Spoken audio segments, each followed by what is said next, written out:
Stephanie. I'm an adult services librarian at Sayville Library, and today we're going to learn how to make tin can lanterns.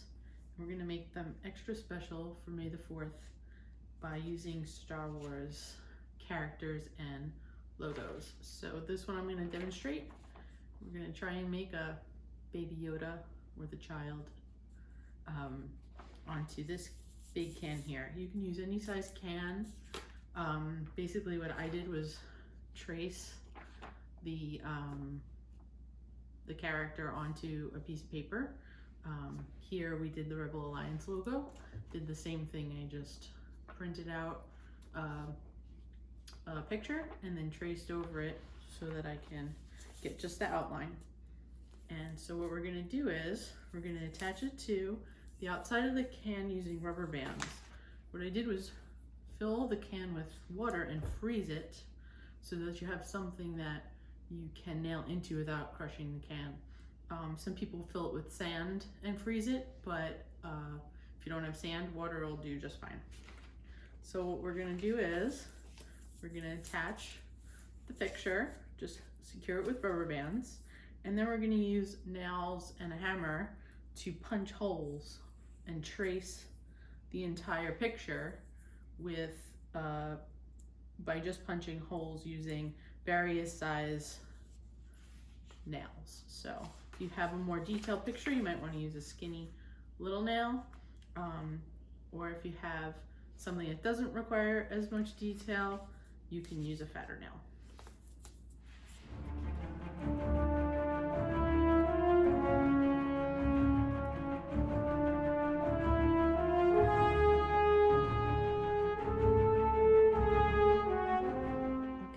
Like I said, we're going to attach our drawing to the front of the can by using rubber bands because tape's not going to stick so well.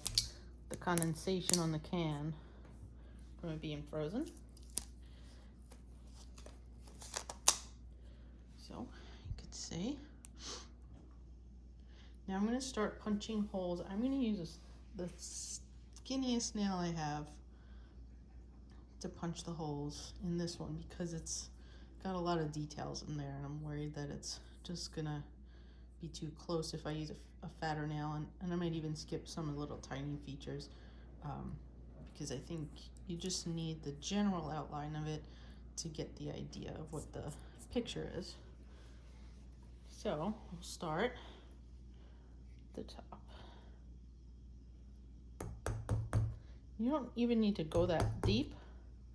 Just need a couple little taps. It's just got to puncture just enough. And the can's not that thick, so it'll go through pretty easily.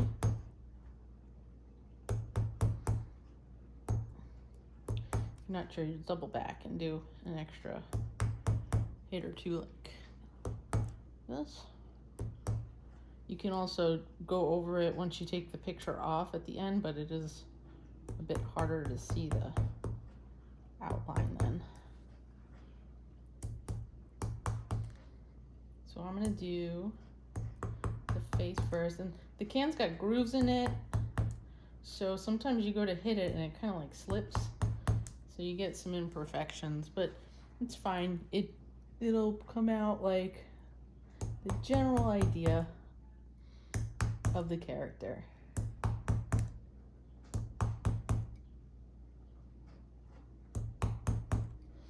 Okay, so you can see that I got it started going around.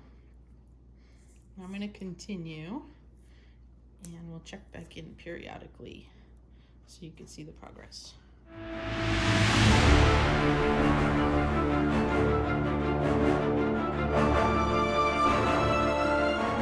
Okay, so I've done the details of the face. It gets a little tricky, the paper starts to get wet, so it tends to tear if your hand's not that steady.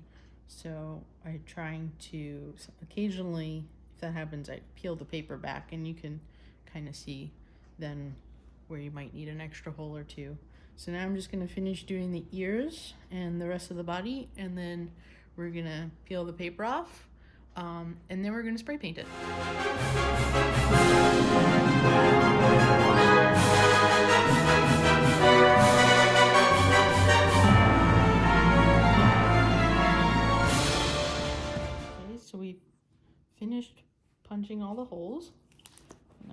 take off the paper and you'll be able to see the general outline of Baby Yoda.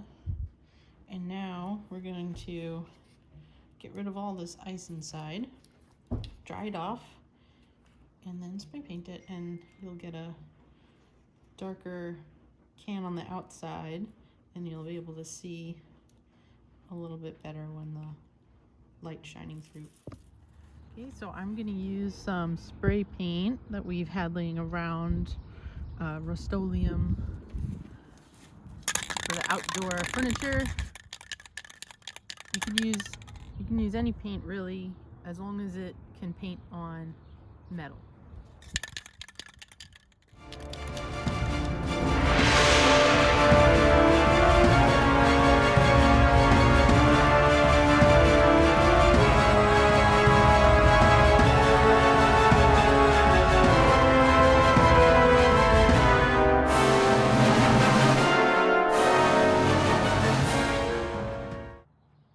Okay, so it's all painted. We're just gonna let it dry and then we'll light it up.